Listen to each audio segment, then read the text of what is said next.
karena kadang Mbak ada juga informan itu yang tidak mau disebut nama, Betul. tidak mau di video, dan itu harus kita jaga Betul. dengan baik.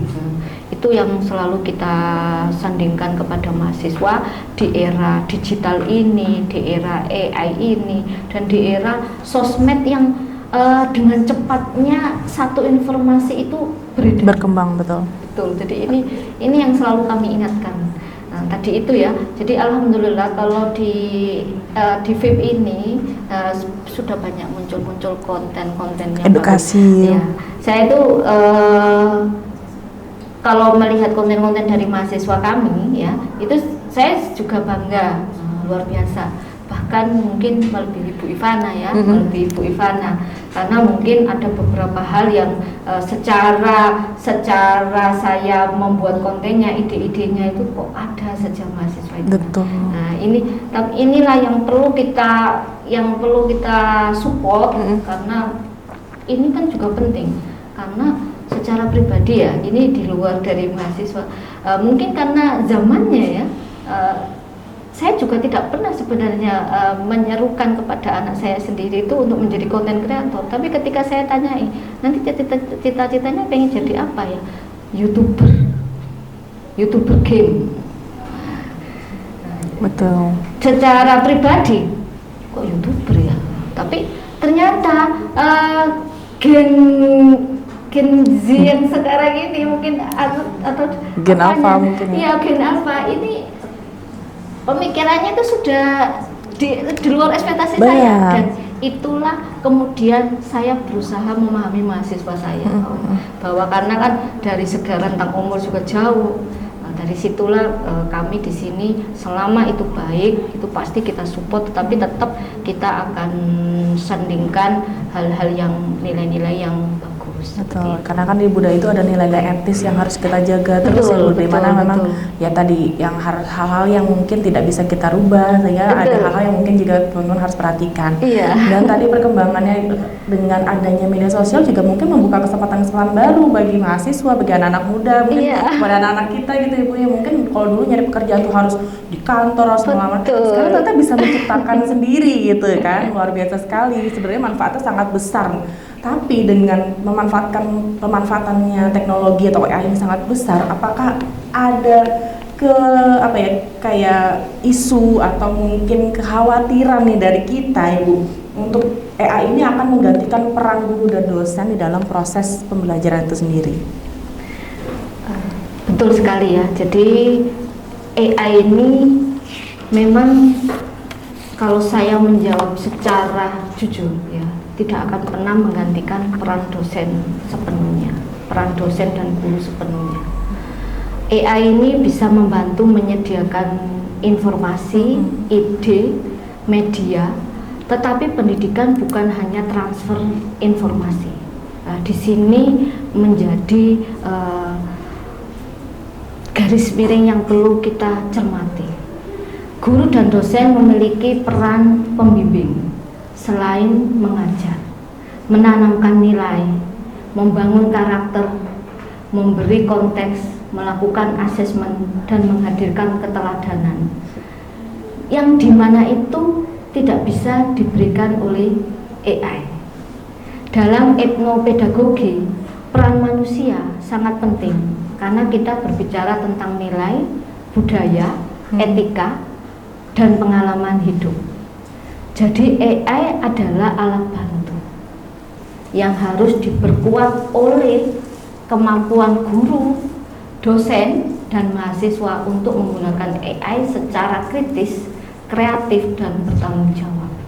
Sekali lagi, AI hanyalah alat bantu. Kita sebagai guru, kita sebagai dosen, kita sebagai mahasiswa itu harus menggunakan AI secara sangat bijak sekali ya. Karena AI tidak bisa membimbing mahasiswa, AI tidak bisa membimbing siswa. Peran guru disitulah, membimbing inilah yang tidak bisa digantikan oleh AI. Nah, sehingga kalau saya sih secara pribadi ketika di dalam kelas saya sangat tidak menyuruh mahasiswa saya untuk meninggalkan AI. Karena takutnya malah ketinggalan. Betul. Ketinggalan. Saya tidak mau mahasiswa yang ada di jadi Fakultas kudet Ilmu gitu ya. Pendidikan ini kudet. Nggak boleh pakai AI. Ya itu tadi, yang tadi itu kita kembali saja ke asesmennya itulah. Ke asesmennya, kalau kita memiliki asesmen yang kuat, autentik, kita tidak akan ketakutan dengan AI itu sendiri. Selalu ada cara bagaimana kita menilai tugas-tugas dari mahasiswa itu secara sesuai. Jadi tidak hanya sekedar ini benar. Jadi kebetulan kalau di saya sendiri itu pada saat mereka ujian akhir semester itu mereka ada tugas proyek, dan ketika tugas proyek itu plus ada tes lisan.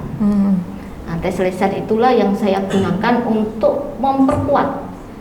Saya bisa tahu, oh ini kalau AI murni, sendiri atau bukan? AI murni, atau mereka sudah bisa mengembangkan sendiri.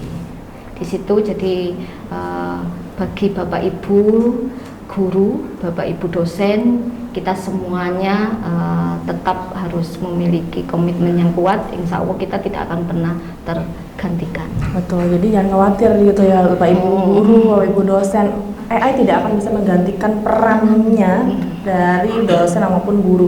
Dan juga mahasiswa jangan takut gitu ya, yang masih mau jadi guru, menjadi dosen, bahwa justru dengan adanya dosen dan guru itu menambah nilai kemanusiaan humanisnya gitu dalam sistem pembelajaran, ada kedekatan personalnya gitu ya Bu ya. Betul sekali Mbak.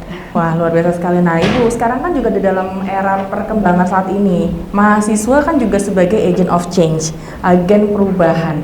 Nah, dalam konteks etnopedagogi digital ini, peran apa yang sebenarnya menjadi bagian dari mahasiswa itu sendiri?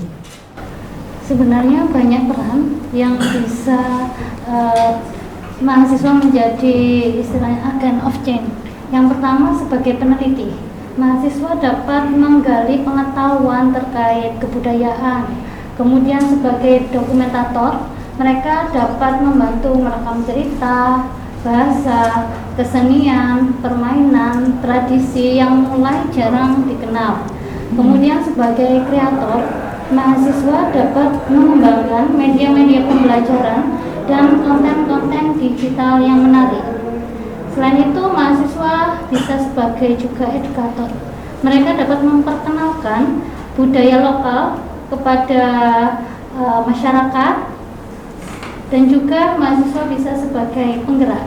Mahasiswa dapat membangun kegiatan kolaboratif bersama sekolah dan juga masyarakat. Jadi di sini peran mahasiswa ini sangat banyak sekali. Sangat banyak ya, betul.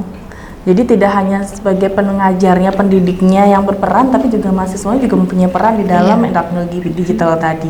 Nah, tadi Ibu juga sudah menyebutkan mahasiswa sebagai perannya menjadi kreator budaya. Apakah itu juga menjadi pelengkap? Nah, mahasiswa ini kan tidak hanya menjadi konsumen aja gitu ya Bu. Nah, menurut Ibu seperti apa? Ya, jadi mahasiswa itu tidak hanya sebagai konsumen budaya. Mereka perlu menjadi kreator dan juga pengembang budaya. Namun menjadi kreator bukan berarti bebas untuk mengubah budaya tanpa memahami makna dan konteksnya. Kreativitas harus disertai dengan literasi budaya dan tanggung jawab etis, karena terkadang ada yang budaya itu sesuai pakemnya sehingga tidak boleh dikembangkan. Betul. Jadi memang ada aturan-aturan atau mungkin garis-garis yang tidak bisa kita keluar dari itu ya Bu ya. Jadi tetap harus dijaga budaya tersebut. Lanjut ya, sekarang kan mahasiswa juga tidak hanya dibekali oleh ilmu, tapi juga kompetensi. Nah, kompetensi apa saja nih yang harus dimiliki oleh mahasiswa agar mahasiswa ini dapat bersaing di era global tanpa kehilangan identitas lokal itu sendiri? Baik, terima kasih. Untuk kompetensi yang harus dimiliki mahasiswa agar mampu bersaing secara global tanpa kehilangan identitas lokal, ini sangat menjadi tantangan ya buat mahasiswa sekarang. Ada beberapa kompetensi. Yang pertama itu menguasai literasi digital. Literasi digital ini literasi digital ini tidak hanya untuk mahasiswa yang mengambil prodi SI atau TI saja, tetapi kita yang di Fakultas Ilmu Pendidikan ini juga kita harus menguasainya. Karena di mata kuliah tertentu itu ada tugas-tugas, memang sudah ada konten-konten yang isinya tentang literasi digital itu sendiri.